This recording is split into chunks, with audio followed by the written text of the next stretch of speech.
Hello, everybody. My name is Leon. I'm from Israel, born in Russia. I'm 30 years old. I've been a developer for about 12 years. I started out as a systems integrator, and then I made my way through coding PHP and making websites for, like just my dad's friends.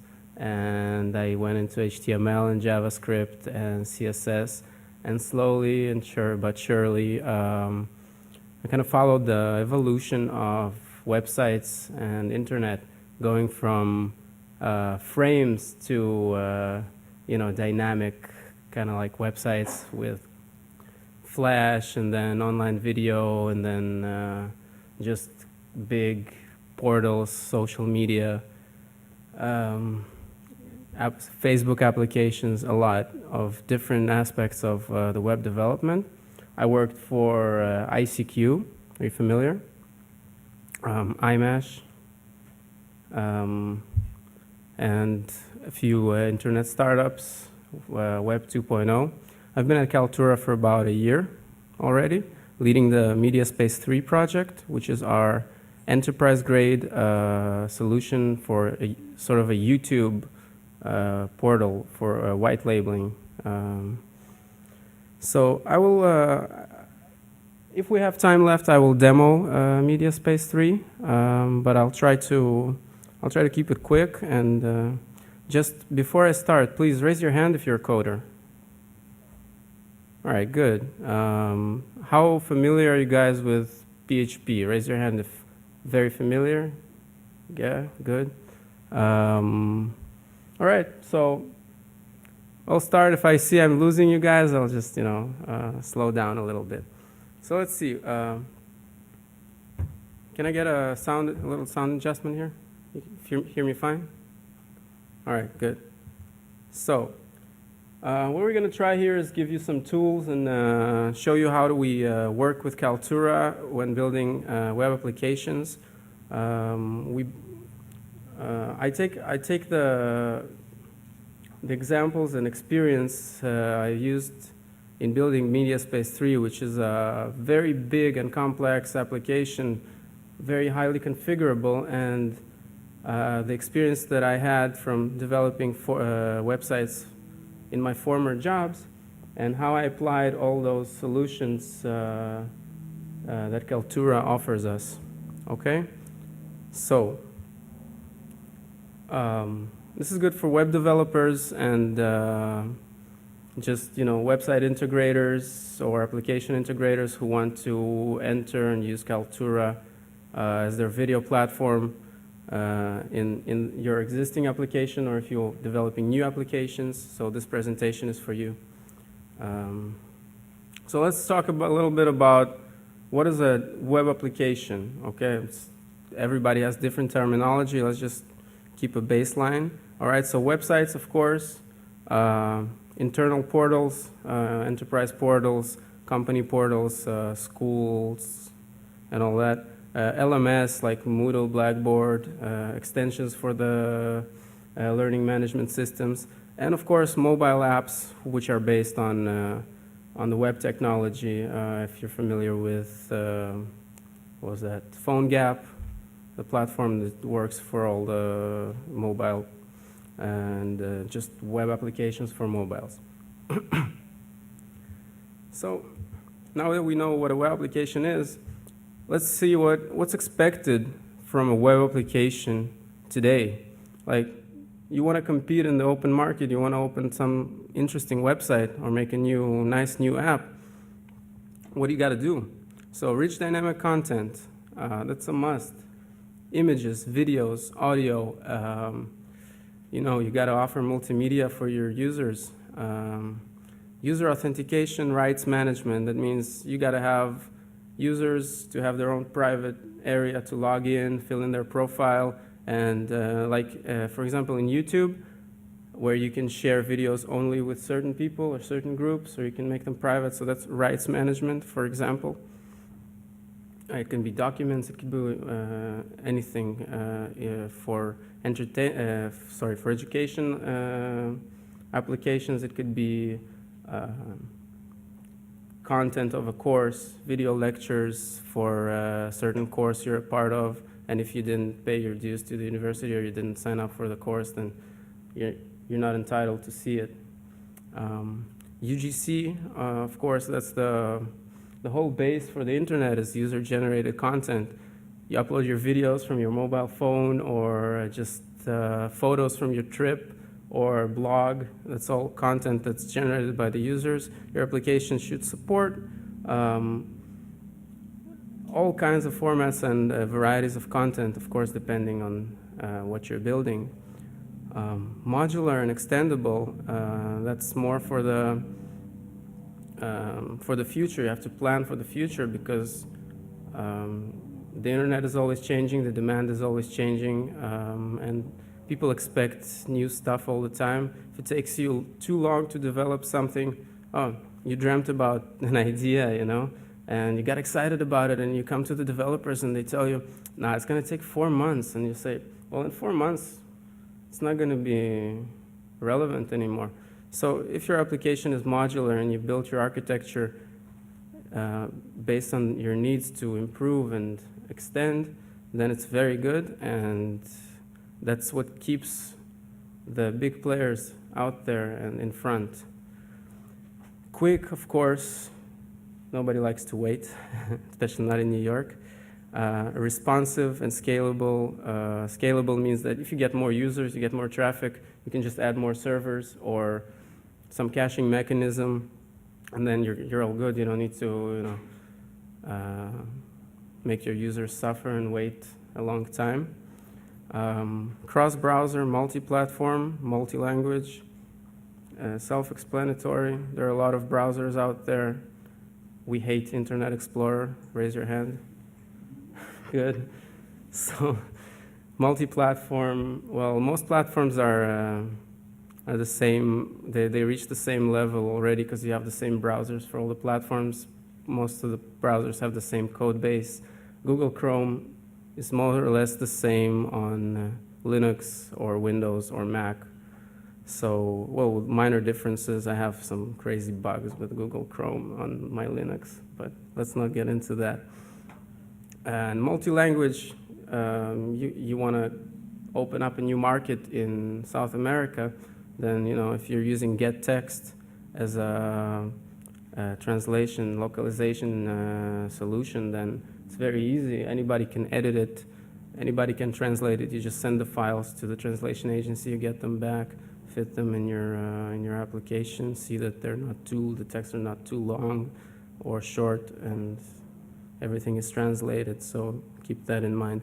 And of course, you have to support all the mobile platforms which are now part of our daily lives, iPads, Androids, iPhones. So either you just check that it works, or you make a dedicated skin or template for the mobile platforms. That's your choice. So let's see how we... most of the things I talked about in the previous slide, they can be achieved by using Kaltura. So for playing dynamic content, we have the KDP. It plays audio, it plays video, it shows images. It's a whole framework by itself. It's extendable, pluginable. We have Eitan over there in the workshop showing how to work with a KDP, with a dynamic player. For user authentication, we have a Kaltura user service. It's a service where you can add users, get users, you can store data, you can store custom data on the user objects. For rights management, we're currently working on our next version of the Kaltura server and media space, which is labeled Falcon. We're going to have content entitlement, user-generated content. We have the entries objects, the metadata, and of course moderation, which is very important. You don't want just anybody just uploading, inappropriate content for your website. So Kaltura supports also content moderation. And in Falcon, it will support, MediaSpace will support channels and per channel moderation. So if the content is already up there and you just want to publish it to a certain channel or group of users, then the admin of that specific group will have an option of setting a moderation flag for all the new content. So for uploading new content, we have a few solutions. The Kaltura Simple Uploader is just a Flash widget. You stick it on the page. It's a button. You just overlay it on your upload button, like so. Let me show you here. Whoops.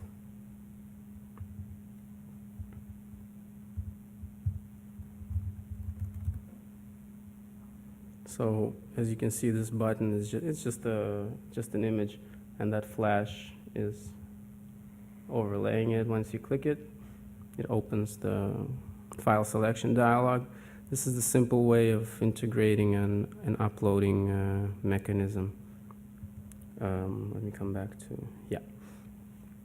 We have a more robust contribution widget, which is highly configurable, and if you just want to include a widget where you can also edit metadata like tags and the titles, and it's also possible if you don't want to do it yourself in the HTML. Like just an example here, if we upload a logo, so it's going to be quick.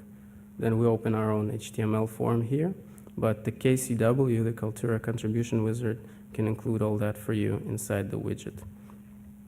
So you can just, throw it into some application or into a blog. For displaying video galleries, we have the robust base entry service or media entry service in the Kaltura API with a filter and pager parameters, which are very dynamic, and it's possible to extend them and filter by also by the custom data. So if an entry, basic entry in Kaltura has a title, description, user ID, and tags, but you can extend that and search according to any custom data you want. That's also, I will talk more about the custom data in the next few slides. But the list action is a very nice feature of Kaltura. For the mobile platforms, we have the HTML5 library. Michael,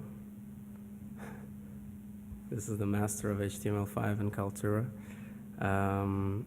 It's completely transparent. You just copy-paste the script into the page where the KDP is sitting, and automatically detects your browser, your platform, and what configuration you have for the dynamic player.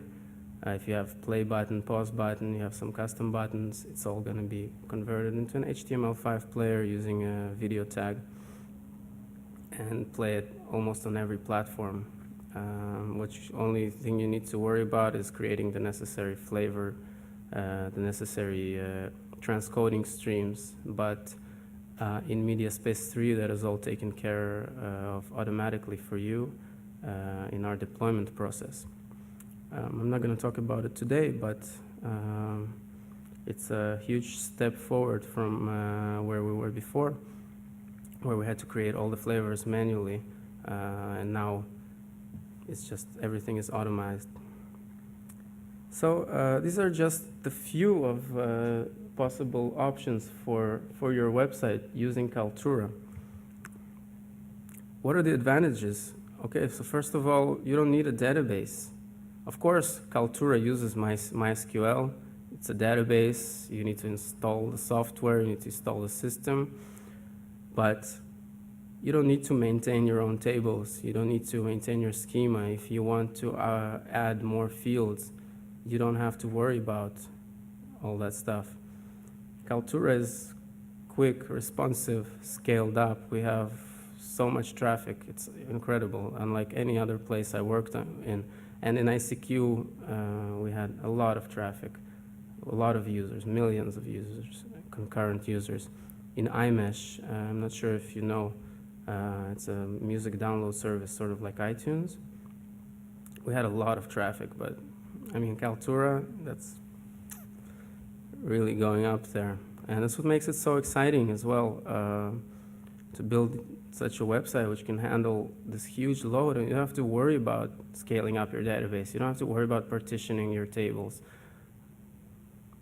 You just have it there, and we worry for you, you know. The client libraries are just the wrappers for all the API services and for all the platforms, virtually all the popular platforms. Of course, PHP, Zend Framework PHP, which are my favorite.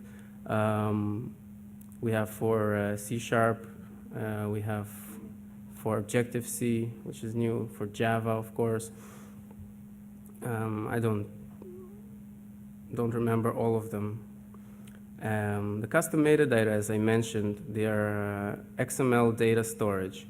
You can create a schema, sort of like a database table, and you can store information just for your application, just like flat out store information for your application in the Kaltura API, or you can connect this information to a video ID or a category or a user. And you can use this XML in order to also in order to extend sort of your data scheme. You can use it cross-platform. You can have different profiles for each application. Let's say you have a website which is used internally, and then you have a website which is facing outward, but you have the same objects, the same videos. You can use different profiles to show different information for each of the instances, and it's as easy as giving the ID when you take the data out from the custom data service. So in this, I included in this presentation, I think you all get a copy on the website. For documentation online, we have a really nice documentation for, wow, this just got stuck. Okay, anyway. We have a nice documentation of all our APIs. We have a test console where you can, what was that? We have a test me console where we can try out API calls, and then we get sample code, which you can then use in your application. You just choose, it's really nice. I suggest you take a look at that. You just get code snippets in your language of choice, be it PHP or Java. And of course, the new Kaltura Knowledge Center, which is being showcased outside. It's just a search-based help center, where you can find all the information you want on how to use Kaltura. Let me go a little bit into the detail of the Kaltura client.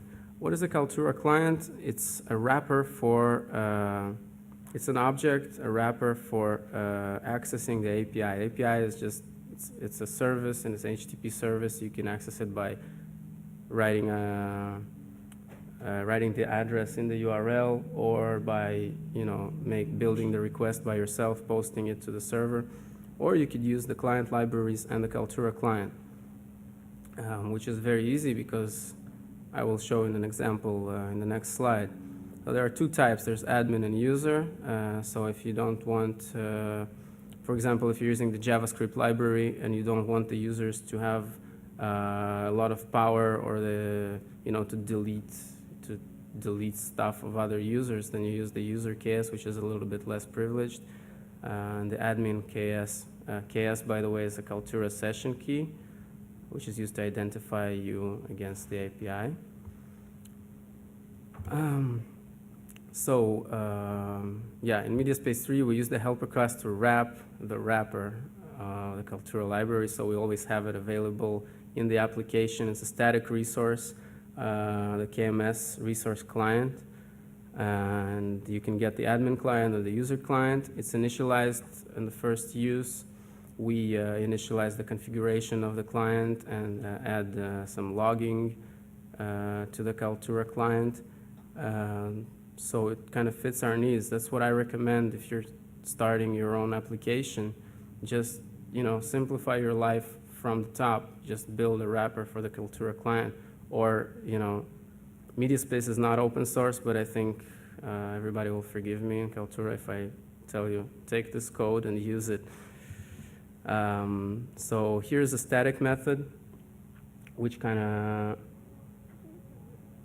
if the user client is defined, then it just returns. If not, then initialize the client with either the session type is user or admin. This is an enum. It's a part of the Kaltura client libraries for Zend framework. So in the initialization, I didn't paste all the code, just the part that's important. Before, when you see where you see the dots is where we initialize the configuration, we initialize the logging, the log file for the client for all the requests and responses. It's very good for debugging. And with just new Kaltura client with the configuration object, this client config, which we initialized before, and then create KS. Create KS is a static function. You can go to the API to start a session using the service session start, but to avoid the extra API call, it is possible to create the Kaltura session key locally using your admin secret, your partner's secret key. And this code is available online, I think, in the Knowledge Center as well. All right, so we passed the client side. Now, how do we speed up our program?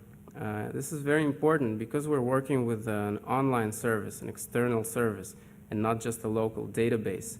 Sometimes there's network congestion, there are connection problems, there's load, there are even some bugs, who knows.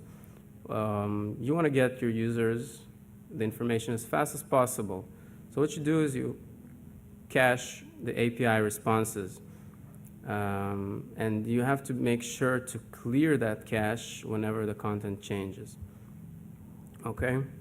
So we divided this, in MediaSpace 3, we divided the mechanism into 3 parts. You can either follow that or make up your own divisions.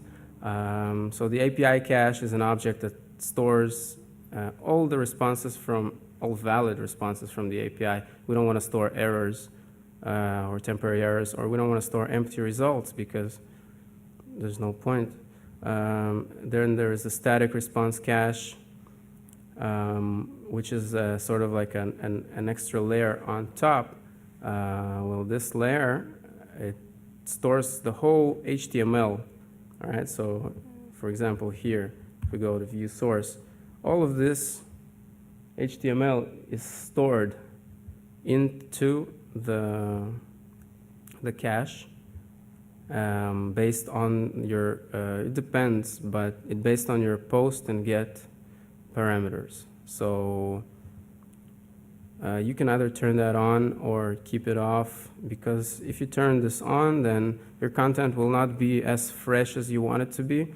It's difficult to refresh this kind of cache when you're running a big website. But if you have a lot of traffic and you want to save on, save on hardware and you're having performance issues, then this is the best solution for your application. Just cache all your responses statically for 1 minute. Not all of them, like, for example, My Media or your user page or something that's very dynamic and is never the same, then there's no point. But a video page, for example, there's no problem in, or a category page, there's no problem in storing it and having it come statically without executing one line of PHP code. Just the only PHP that's executed is when the program checks whether or not the object is cached or this page is cached. So the application cache is another section that we added to avoid all the parsing of the configuration over and over again on each execution. So we parse that once, we cache it until the configuration changes or until it expires. Translation data, for example, there are sometimes a lot of files, and it's very heavy to parse all the PO files because it's Unicode and because there are a lot of texts. So we store that in the cache. Now, how is that cache driven? It's a user-generated cache. That means that when you just turn the website on, nothing is cached. The first user that comes in, he requests the results from the API. He builds up the configuration. He triggers the parsing of the translations. So yeah, the first user is going to suffer. But the 100 or 200 or 1,000,000 users that come after him, they'll get it like that. All right, so let's walk through the stages. All right, so the application will check whether results are already saved. If the results are not saved, of course, we got to get them from Kaltura. So 200 millisecond, 300 millisecond back and forth, maybe depends what you're getting. Maybe it could be up to 2 seconds of a request.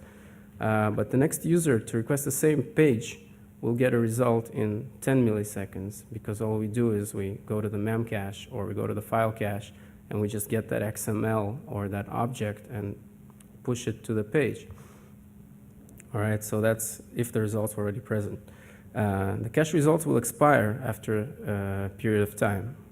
So you can say for a gallery, for a video gallery, that's 10 minutes. For my media, they don't need to expire unless I add or edit my own content. So now the question is, how do I know? How do I know what objects do I delete from the cache and what objects do I keep in the cache based on the actions of the users in the website? So this is the invalidation or the clearing, or there are a lot of names for that. So you have to update or clear a cache results programmatically when the trigger comes. For example, with the movies category, it has 10 entries. Let me just say that 10 entries, it's going to have more. I'm just talking about a single page, okay? We divide the result into pages, into blocks, and each page is cached separately with the page number as part of the key with which we cache it. So let's say these 10 entries, their IDs are cached with the category movies. And each object of each entry object, each video is cached separately as well with all its metadata. So let's say a user deletes or edits one of these entries. We must clear the entry object from the cache, of course. We can choose to reload it again and store it, or we can choose to let the next user who requests it to store it for us. So what happens with that category that had that entry? All right, so we need to know which entries are stored in which category. Let's say, for example, I take this page, all right? So the snowboarding video. So if I open that, and that's my video, and I edit, it's not enough, or I delete it, it's not enough just to clear that entry because this page is also cached. So how do we, one option is to, break down all the categories this entry is this video is published to, and then invalidate them one by one. But that's really slow and kind of old school, So what do? We use cache tags. Each object in the cache is saved with a unique ID, but it's also saved with an array of tags. So in our case, we will just give 10 tags. Each tag contains the entry ID. So there are 10 entries in the movies category. We'll have 10 tags with those entries. And then when we delete the entry, we just implement a method that's called clear by tag, and we give that entry ID, and every object in the cache which has that tag will be eliminated and cleared from the cache. So it saves us a lot of code, a lot of trouble, and you have great flexibility with this. I don't know how much time we have left. I think about 5 minutes. Let me just go over quickly about the Zend framework. So this is my choice of platform because I love PHP, and I think that the Zend framework is great. It takes about 80% of my development times because it has all the necessary stuff that I need to build a rich, feature-rich website. I won't go into all the great features of Zend framework.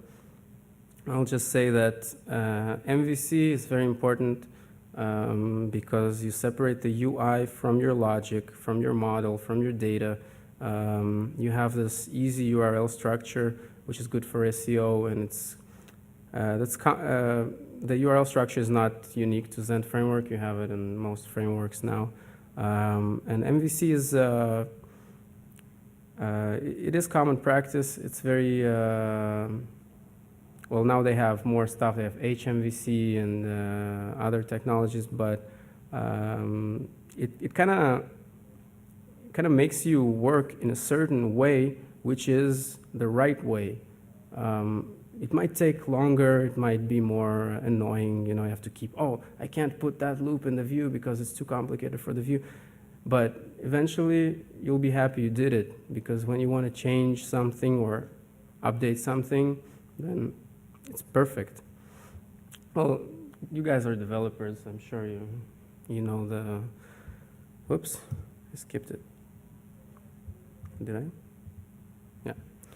So the Zend framework is, like I said, it's quick for development. Of course, Kaltura has client libraries for Zend framework, so there you go. And you have the entire Google API in there as well, jQuery, Memcache. A lot of the modern technologies, they make their way as Zend framework classes and extensions, and they're just there by default, and they work. And also Zend, they invented PHP. I don't know if you know, if everybody knows that. They're an Israeli company, and two guys that wrote a PHP in the beginning, they formed and founded Zend. So they know PHP, and their framework, it's not perfect, but it does the job very well and very quickly. So I'll finish with a few tips on how to start your own Kaltura application. So please make sure all your APIs are mapped out. You don't want to get stuck with an API call that you thought did one thing, but it does another thing, and it doesn't support the correct filter that you need. So, and then you have to write hacks or rethink your features because you don't have time, because you're towards the end, and you gotta think about this before. Use a multi-request. Who here knows what a multi-request is? All right, good. A multi-request, you take a couple of API requests and you wrap them. In the beginning, you write start multi-request and then do multi-request, and then you get an array of responses, which saves you the round trip to the server. Sometimes it can be very expensive. Use the client logger. You see all your all your HTTP requests going to the Kaltura API. If you do that, and you can write it into a file or store it in the database, you can write your own class that, and all you do is you assign it to a configuration in the client, to the Kaltura client configuration object. Of course, use try and catch for the APIs, because the Kaltura API returns exceptions. Use the Kaltura exception object to catch your exceptions. Then you can avoid having ugly error messages. Excuse me. And you can have, catch your errors and treat your errors in a nice way. And of course, we always keep updating and adding new features. As soon as a new version of the Kaltura server comes out, we generate new client libraries. So keep checking. Even if you're working on against the SaaS. Just a sec. Even if you're working against the SaaS, against our servers, but with the old client libraries, it's not good. You got to keep updating them. So I would recommend keeping them in an SVN externals and updating as we update our server. And this is just my 2 cents, all right? Comments, code without comments, please take pity on your coworkers, okay? Take pity on the people who come and look at your code. Write a comment. Unit tests, take pity on yourself. I don't have to explain the value of unit tests. Do not include complex logic in the views, that's self-explanatory. I keep only simple conditionals and loops, nothing more. If you want logic in the view, use a view helper or a helper function. Take it out. Don't use code in the views, use UI. If you're working with JavaScript or HTML, just keep it simple in the view. Naming conventions are important and they save you a lot of time later, of course. Another set of eyes and another head is always good. Sometimes I'm looking at the code and I just can't see the problem, and then my roommate, he comes in and he says, oh, you misspelled that, or you left an extra space. And I'm like, oh my God, you know?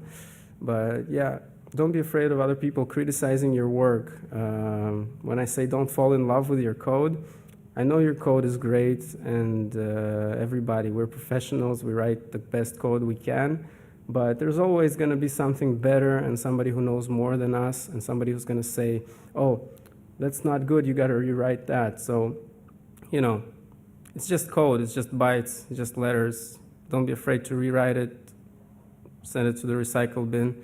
And of course, like what we're doing here today, what I'm doing for you guys, I'm sharing my knowledge. I hope it's going to help you to better understand Kaltura and to start developing and integrating your own applications into this crazy platform, which after 1 year in Kaltura, I'm still learning all the all the tricks and all the stuff, and it's just so much, so many features.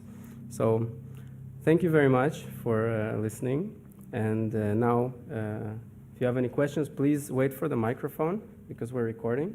So here you go, sir.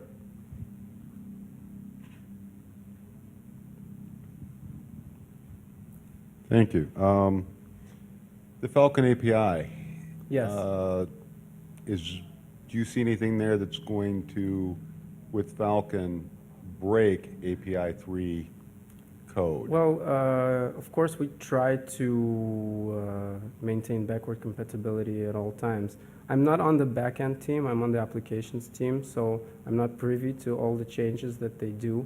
I think Tantan is a better person suited to answer those questions, but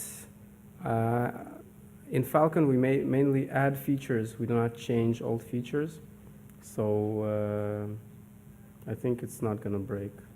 Don't sweat it until it I happens. hope so, yes. I had a follow-up. When you create an admin session, is it better to explicitly kill it or just let it fall out of scope? No, we never kill our sessions. What we do, because we generate the KS locally, then we generate it for each request, and then it's fresh. We do not kill the sessions because we do not start them on the API. We kind of fake the string using an algorithm, the same algorithm that's used on the server. No need to do an explicit add session. Well, if you're creating that session on the server, then it's a good practice, yes, but it's going to take you an extra round trip. Anything more? Okay, guys, thank you very much, and thanks a lot to Kaltura for organizing, to Zohar and Meital, and for bringing me here all the way from Israel. I'm very excited to be here, and thank you for bearing with me and listening.